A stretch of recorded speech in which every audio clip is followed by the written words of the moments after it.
Well, in Philippine literature, as I take a casual glance at the bookstore, I can see that a lot of topics are things which are modern, like globalization, touches on that, like gender, like laws and methods, deconstruction, and a lot of other things that's going modern, no? But, on the other hand, lately, starting still last year, no? There are a lot of young scholars now who are getting interested in pre-colonial history or pre-colonial topics because of the advocacy we have, not only me, but of course other scholars, no, in the region, on going back to the past to find our identity and to find what are the values and things that can be gotten from our legendary heroes, from our characters, from the epic characters and other things.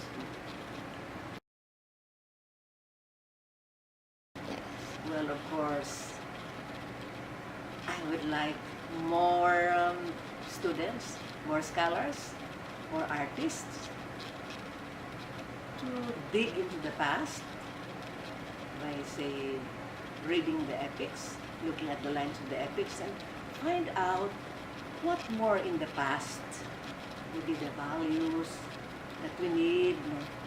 Like the word of honor found in the concept of tuos, no? Like the bravery they have, no?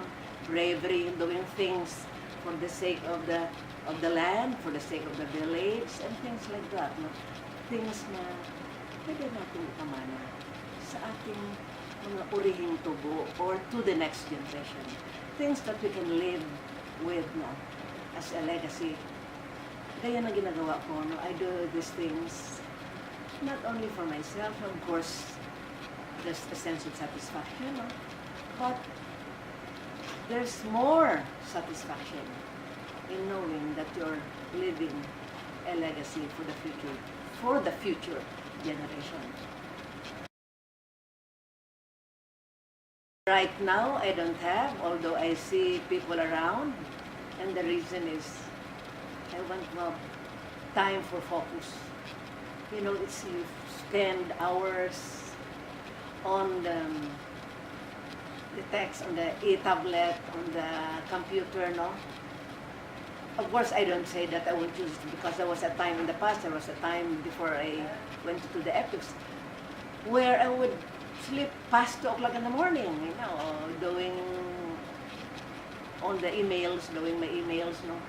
But the past 3 years, you know, when I was delving or giving more time in the epics, you need more focus. Well, that's good because, you know, there are people who are into that, no? Gusto nila sa digital publishing. But for myself, since I'm a marginal woman, isang paa o in Bisaya, isang tiil doon sa past, with my interest in the past because my professors are anthropologists who specializes in ethics, like Dr. Manuel, isang interest nila yun. Kasi ni Manuel, Dr. Ocano, the first Filipino anthropologist, who's also a Kinaraya speaking anthropologist like me. So, ang idealism ko at saka ang focus na interest ko is on the things which are of the past and pre-colonial, but not only tied on that, but see it evolving and to find out how the things of the past can be put to good use for the present. Otherwise, it will be like saying, ang mga ganimo, ulit sa mga past ng mga Filipinos, so, ay, hindi mo ulit, you cannot connect it to the present generation in the age of globalization. No, because what we can learn from the past, like the values that is found there, no? Like example on the word of honor that can be found there, like the artistry that they have. Well, ito isa lang yun na ito, mga tubok, mga dancing that they have, no? That could be shown to the outside world. Hindi naman maigi na puro na lang tayo na basketball o ano. I'm not saying na it's bad to engage in sports like that because we also need that for our bodies, no? But, it would be good, it would be best if we can show to the outside world that here we have these things that we have.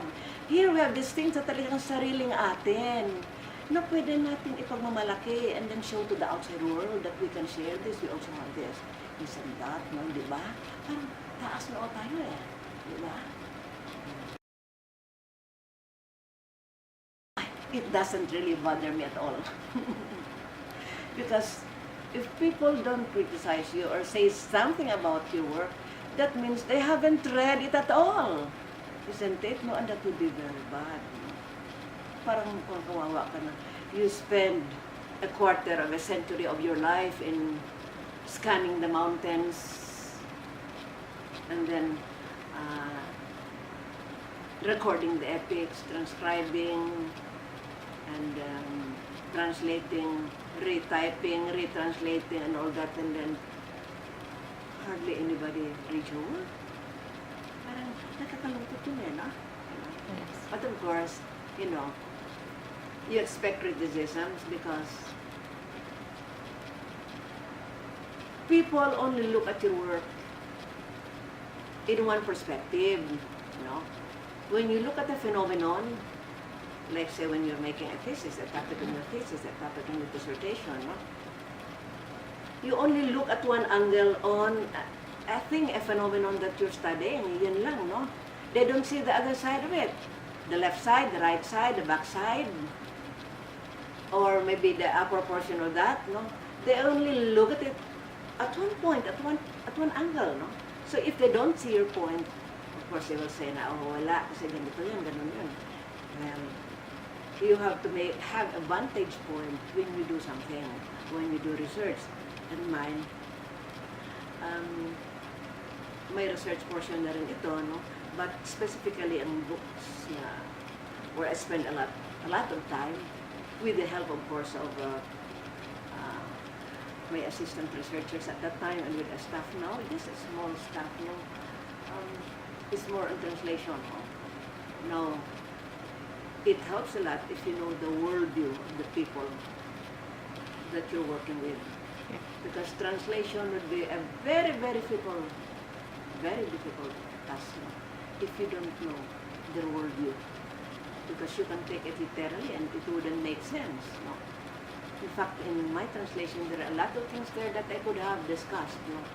Hindi naman pwede kasi translation yun Pag humaba yung footnotes mo yan, I don't know when the work will be finished. In my later years, kahit na ubusin mong 10, 20, or 30 years, talagang if I had delved more on other books, so hindi matapos itong ginagawa ko. Because you need editing, re-editing, and then so forth, sitting down with the chanters, and then asking if you got it right, if you got the meaning right, because you also forget a lot of things. In fact, I have to do a lot of cross-checking. Parang naalala ko nung tinuro sa akin ng professor ko, si Dr. Manuel. Cross-checking. And it is what I did with the Federico Caballero, my main chanter, It's a good thing na we have a very good relationship, parang magkapatid lang kami. So sasabihin pa yun nung Pedring, By the way, ang Caballero, hindi naman na liado yun kasi may mga mountaineers, may mga patamasan na. Kaya si Tuohan is somebody na credible. Somebody na nagpatiwalaan. Sabi ko sa kanya, naalala mo ba, hindi ba, tinanong kita nito last year or the other year? Siguro sabi ko, katlong beses ko na ito tinanong sa'yo. Mabuti naman na okay lang sa kanya. Kasi sabi ko ibig sabihin manong, kung hindi ko ulitin yun, sabi ko, at saka may mamiss ako na something, sabi ko, ang sunod na generation, uulitin nila yung mali natin dahil sa mali ang sinulat ko. Kahit na talagang I did everything that I can, there are things na hindi natin makapure.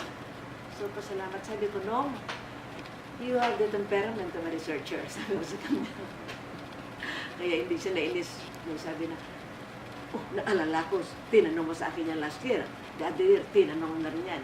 So, we have a very good relationship. Ay, naku talaga, you know what? Sana naging singer ako. Kaya lang, yung singer lang na Filipino song. Ng Tagalog songs. And songs which speaks of the feeling, the temperament of the Filipina. Kasi yun masyado tayo na-emote tayo ba? Siguro, a part of me sana is artistic, I think, no? And a part of me is medyo pang-intellectual. And that's good, no?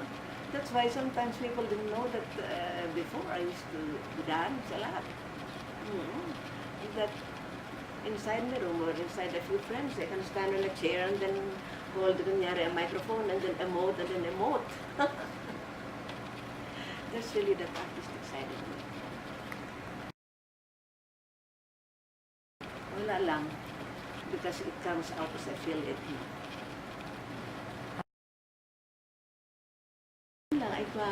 Lately, no, the past years, especially itong mahirap na itong nagawa ko, no, where I have to delve in the mind of people, no, I just pray. Kung sa bahay, the longer time for prayer, no.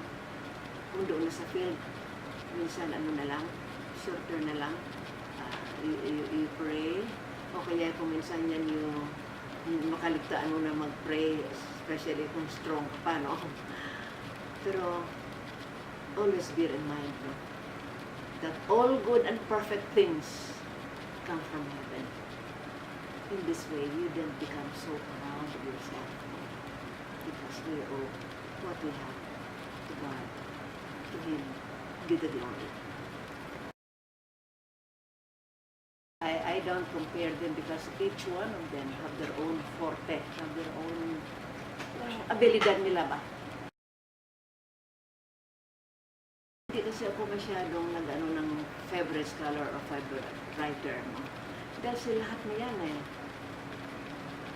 their work elevates you, their work encourages you, some lines in their work gives you also good memories. So, ganun. So, lahat may kanya-kanyang forte. Like si Virilio Almario, yan. Magaling yun sa sa field niya. I read the lines. I read the phrases from there. No, I don't have time to just concentrate on the work of one person. No?